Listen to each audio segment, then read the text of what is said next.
as the GoPro edition. So even if you purchase only the PX13, you're still getting that Ryzen AI Max Plus 395 with RTX level performance. But in terms of the memory, it's 32 gigabytes. So only the GoPro edition has the 128 gigabytes of LPDDR5X. But don't worry, unified pa rin naman to. So you can still adjust yung allocation of VRAM and system memory. And then in terms of storage, still 1 terabyte SSD. Yeah, so that is the ProArt PX13. Again, with the 360-degree hinge, with the very flexible different modes that you can use it with. Ryzen AI Max Plus 395 with 112% faster GPU versus the previous generation. It also comes with ayan, yung mga iba-ibang software. And also a high capacity 73 watt-hour battery. And then, ito na. Kanina pa ako software, hindi ko na-explain. So ito na po. And so we have an Asus exclusive apps, not only for content creators but also AI powered as well to help you with your content creation workflow.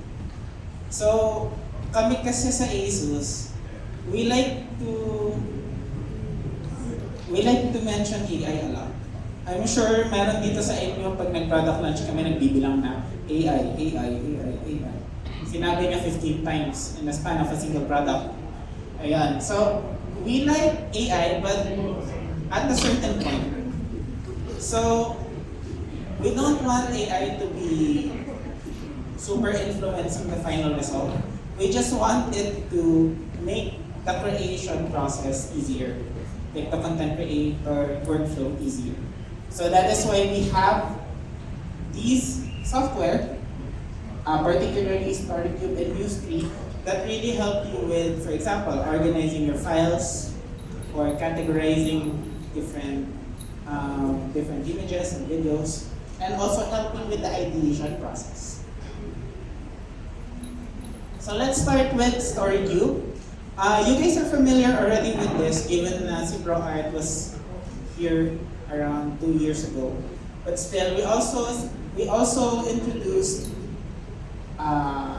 some new features as well. So StoryCube is basically like an AI-powered image and video and audio file organizer. Yeah. So you can import all of your photos, videos, even, for example, if you are recording in a separate microphone, all into one file or all into one program with a single click. So this not only includes yung mga devices nyo, but also you can also import anything that is in the cloud. So for example, Google Photos, OneDrive, or for example, Creative Cloud. So it can also import these and categorize them accordingly. Yan. Particularly for those who are well-traveled, minsan nagiging makalat yung mga folders natin, hindi natin alam saan napupunta yung mga trip photos. So you can actually organize them based on what country or what place you shot the photos from, or you shot the videos from. And most importantly, particularly if you're using multiple devices, kita nyo naman dyan, may GoPro doon, may Asus doon, may Canon doon, may Insta360, Sony, eto hindi na alam. But still, you get like a full timeline of when you shot that particular shoot, that particular photo, or that particular video. So, maganda ito if you have like an A cam, a B cam, tapos meron pa microphone A, microphone B. Minsan nakakalito na, lalo na pag yung file name nila ay image 00547, gano'n. Hindi mo na alam kung alin yung mga shots. So this is going to be a useful way for you to organize your files. You can also categorize them based on which person is on the photo or the video.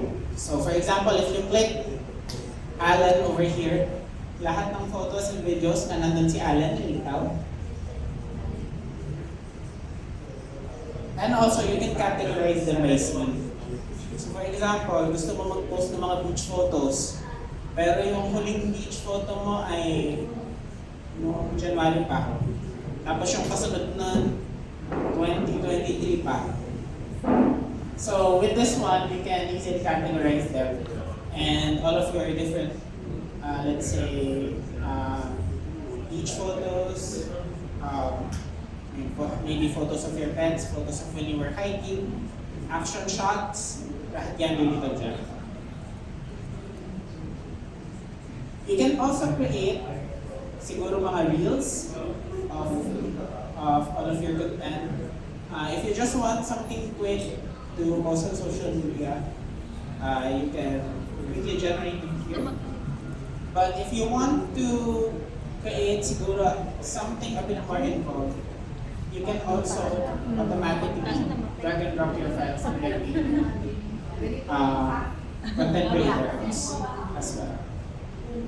So from StoryView, diretso na siya to, let's say, video clips directly to Premiere or directly to Photoshop, for example. So pwede yun siya. And then this one, this is basically, for example, you're editing GoPro 360-degree video. So this is going to be pretty much your workflow. Yan. So kasama yung mga GoPro content sa mga naka-categorize. And then yan, you can just quickly select what images you want. Take it directly to GoPro Player or CapCut or whatever. And then you can also edit using the ASUS dial as well. So the next one, this has been available for a while, but probably this is going to be the first time we are going to show it to you guys. But this is Muse 3, which is actually right now exclusive to ProArt devices. So Muse 3, it is an AI-powered image generation application, but it's not just an AI generation application, but it also helps you create, manage your ideas. Basically, para siyang mood board slash. Basically, for example, this is going to be like an entire catalog of your ideas within Muse 3. So let me quickly show that with you guys. Yeah, so some would call this a node map. So a node map is basically a series of prompts, and then that prompt you would ideate upon it, and then it will generate another new node. And then you can combine nodes based on your ideas. So for example, yung kahapon na lang na tinanay ko when I wanted to demo it. So lately kasi I have this adorable panda stuff toy. So nag-generate ako ng photo of a panda with it's basically wearing shades. And then on another note, I created another image of siguro a beach. And then I combine them together, so yung panda nandun sa beach. And then, basically, you can use this to create scenes in your mind na maybe something that would take a bit more time if you sketched it on your own, for example. But do bear in mind, yung image generation capabilities niya is not really made to like generate a final product. It's really more of the ideation. And then we also have an idea canvas. So if, for example, you can't easily describe what you want using a text prompt, Kasi most of the time yung ideas natin medyo mas na-explain in a visual way.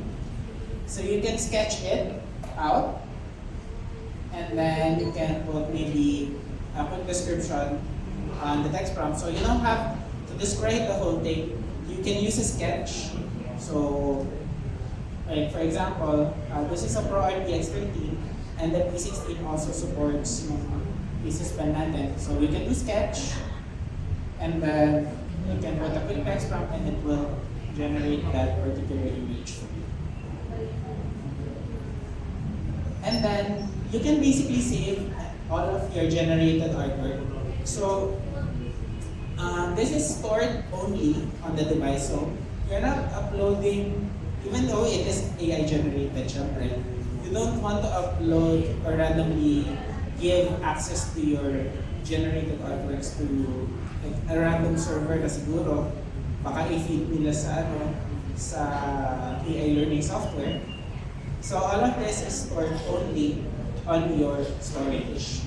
And also, you can create locally without a Wi-Fi connection. So a problem with some image generation services, even if you just want a quick doodle of a cartoon character, you need to be connected to the internet kasi yung image generation nila nasa cloud.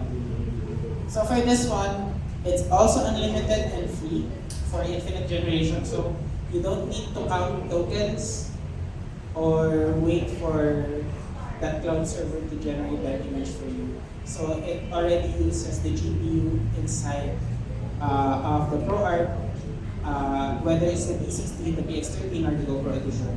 So everything is done off. Yeah, so that's Muse 3. I think later on, mas maganda kung i-demo natin to give you guys an idea of its capabilities. But for now, let's move on to the ProArt Creator Hub. So